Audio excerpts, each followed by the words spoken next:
Okay, in my previous video I showed you how to use a spline modeling technique to build an elbow joint, and so I want to show you another way to do that, to build an elbow joint that may be a little specialty kind of joint, and a way that might be helping you to do that.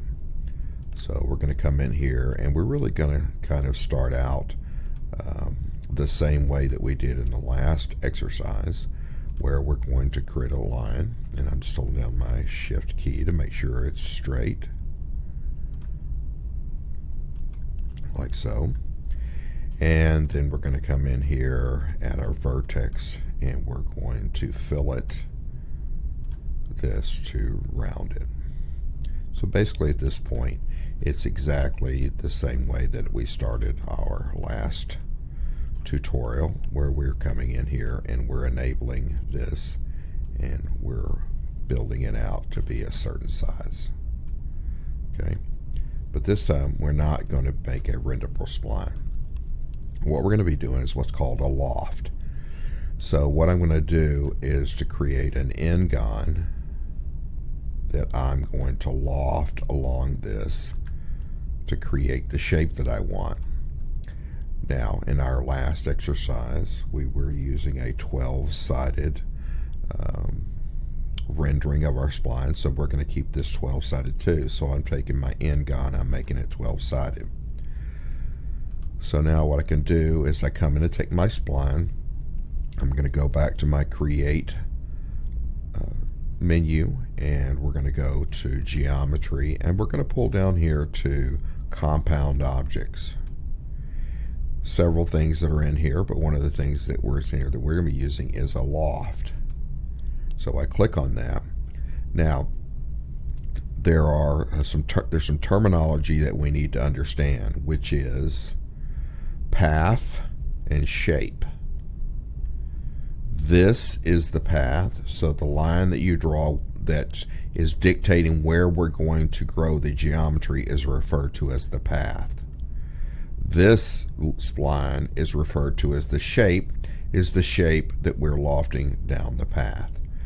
So since I already have this selected, I'm going to add a shape.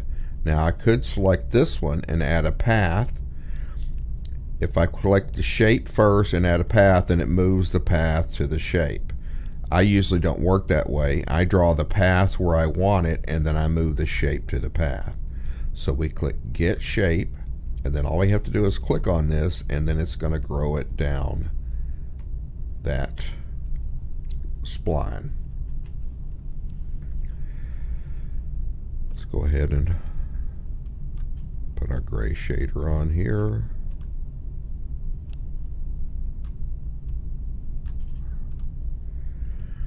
Now, by default, it subdivides. Okay, so we're getting all this excess geometry in here, and I don't want all this excess geometry because I'm going to subdivide it later. So I'm going to go in here to my scan parameters. You'll see that I have caps in here. Now this one is a little bit more flexible than when we're making a renderable spline, because I have control of one cap end or the other. Now for both of these we're going to build it the same way we built the other piece, so we want it to be open. It's an open pipe, but we want to get rid of these subdivisions that are in here. Okay, that is our shape steps. So really we can right click on this little tumbler and zero it out, so we're not adding any extra steps on our shape. It is what it is. And then my path steps I can turn down as well. Now one of the things that it does do is puts these extra pieces in here, but I can just rip those out later. So basically right now what we have is a very similar thing to what we had before, and we can just go ahead and put our open subdiv in here, and we'll see we got a very similar pipe. Okay, but now here's where things get a little interesting. what I want is to be able to control one end separate from the other. So if you look close, you'll see that there's a little green line around this, and there's a little yellow dot. Okay, so on the loft itself, let's go.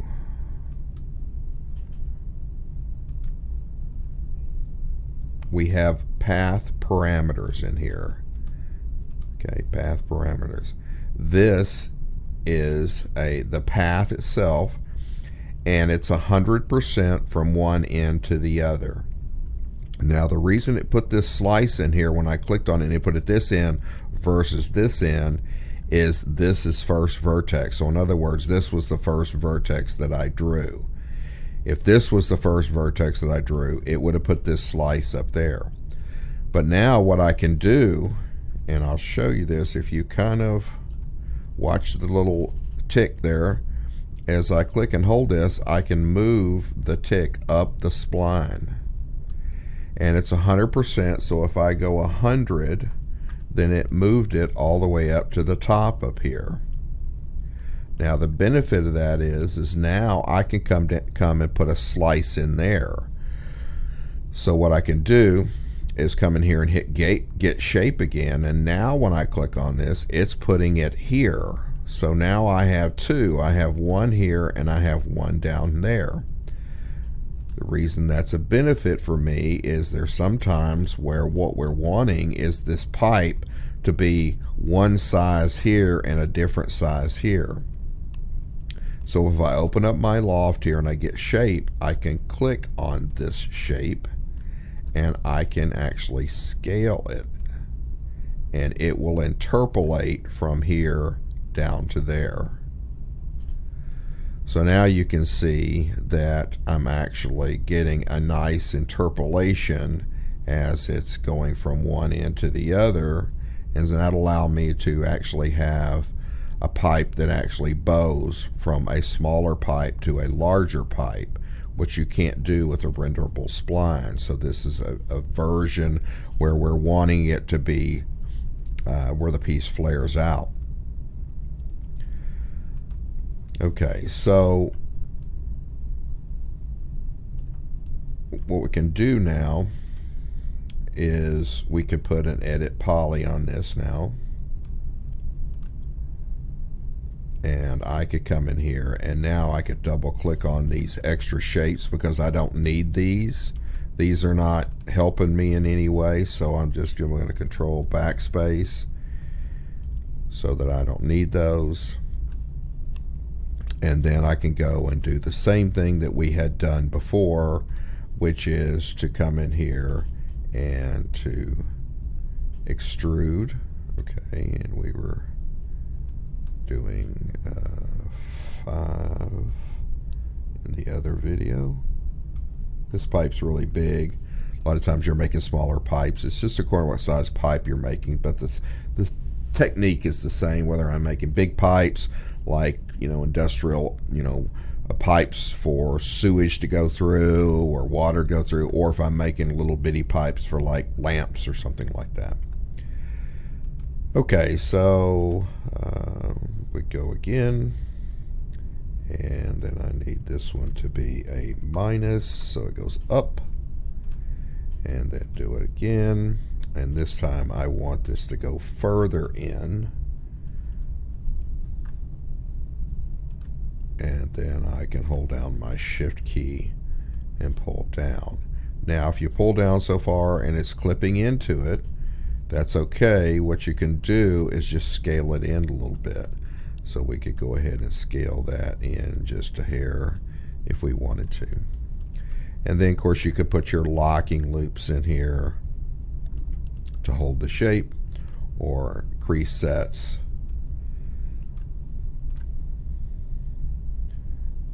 So we can go to our edges here. Oops.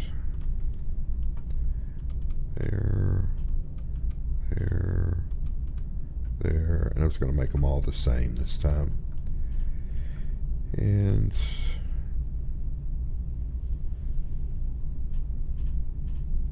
create my crease sets and rename that outside edge.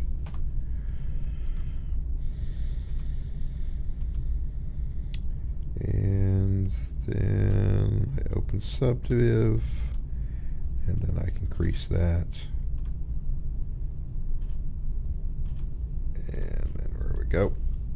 And so now, using this lofting technique, I can make it so that the pipe gets larger at one end versus the other. So let's go ahead and just complete this. So we'll go ahead and extrude, and we want this to go out, and we want it 5. And again, this needs to be a negative, and then in, and we want this to be 6. And then I'll just hold down my shift key and pull it in, and then I'm just going to make sure and just scale it in just a little bit. Oops. Scale it in just a little bit. And then we want to go ahead and just add these to the existing crease set.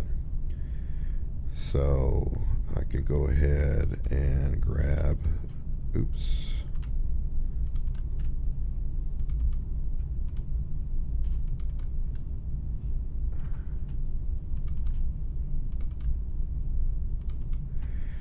And then I'm going to right click on this and say add selection to set. And now it will add this to that original crease set. And then there we go. And then I'm going to make that at 3. 3 if we're going to get up close to it. 2 will be fine. If we're a little bit further away, we won't be able to see that faceting in there. Okay, so this is using a lofting technique. Now, the thing about the loft also is I'm going to hold down my shift key and make a copy of this, and I'm going to dump these, so we're back to here. And what I'm going to do different on this is, what we're going to do is change the shape that's up here. So one of the things that people aren't aware that you can do is, I'm going to hold down my shift key and I'm going to copy this. So it's a copy. So now what I'm going to do is, in my original one, I use the same spline at here and there. In this one, I'm going to replace the top one with this spline. Okay, so before I do that though, I'm going to convert this one to an editable spline. So this one's still an N-gon. So we come back here, get shape, and then I'm going to pick this one. And you'll see it goes back because it's this shape. All right, but now here's the kind of cool thing is, if I come into this spline and I decide that, say, and I'm going to make all these corners. If I come in and I start changing this shape, then it changes this shape. So let's say I wanted this to be curved, but then I wanted it to be kind of flat in here. So I come in and I move it like so. And maybe I want it to be flat on the back side too.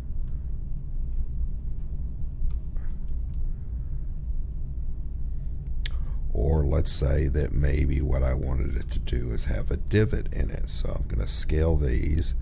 I need to change this to their common center. And then as I scale these in, then we're going to have something like this. And let's go ahead and put let's put a mesh smooth on it for right now so we can see. So I can alter from one end to the other. Now here's a thing that confuses people a little bit. Let's say I want to make that bigger. I can come in here and scale this, and you'll see it's not getting bigger. Now I can always come back to this one, and I can go to my loft and I can get this shape, and then I can scale it. However, the difference is that if this can't be undone. Can you see how that, as I do my undo, that it can't be undone? So I have a tendency to not like to do it that way. So let's go back and let's get our shape again. So what I like to do, if I want to flare this, instead of going here, you can do it here, but the difference is you have to do it at a sub-object state. So it doesn't matter which one of these sub-object states that you pick. And I lost my crease. Let's go back. Let's go back and scale that back in again. It needs to be view, and this one. Okay, but now what I can do is if I'm at the sub-object, so what I'm trying to show you here is when you're at the object scale and I scale it, nothing's going to happen. But if you're at a sub-object and you scale it, it will. So now I could flare that back up if I wanted to. And then we could go ahead and put our edit spline, our edit poly in here.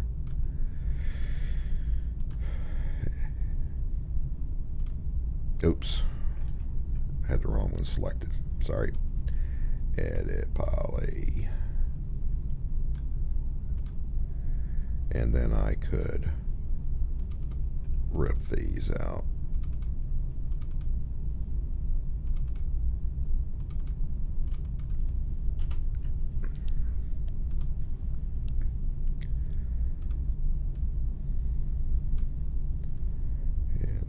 Our subdivision on it.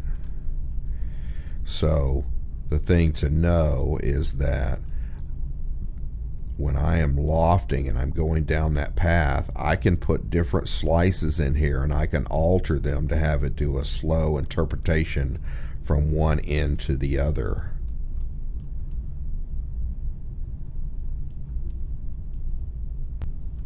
Okay, so if we wanted to, we could do our little flange on this too. Same thing, we'd pick the edge, go ahead and do our extrude. Let's see, I think we were using 5. And do it again, needs to be a negative. And again, and this one needs to be a 6. And then could pull it in, hold down my shift, pull it in, and I might need to scale that in a little bit so it doesn't interpenetrate. Then we can do the same on this end. So positive, it needs to be a 5. Set that in again, needs to be a negative.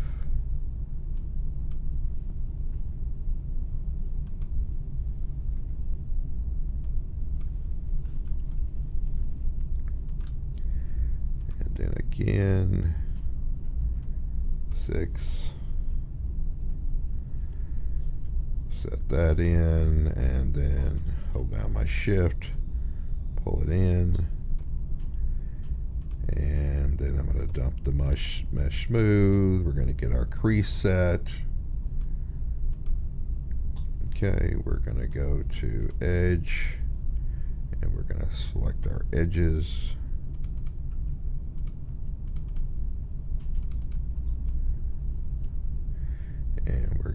to, oops, we'll make that a crease set, and that is our, I'm going to rename it outside edge. And then I'm going to go get this inside piece, create a crease set. This is inside edge. Nothing magical about naming these. Okay, so then I can put my open subdiv on it. And then coming down to my crease set, turn end result on. And let's turn our wireframe off. And then as I increase, and we're going to need to have this on at least 2, if not 3. And so I can crease that one, and then this one I'm going to like it a little bit looser, something like that. Okay, so now I can go in and I'm going to grab these, and I'm going to right click and add these to that selection, double click this one, and I'm going to add it to that one. And so now I'm controlling that, and there we go.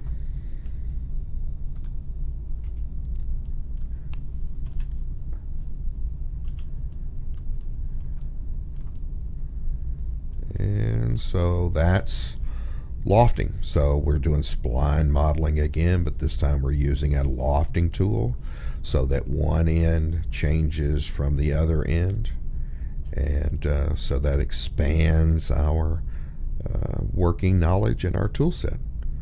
Okay, hopefully that helped you. Thank you very much.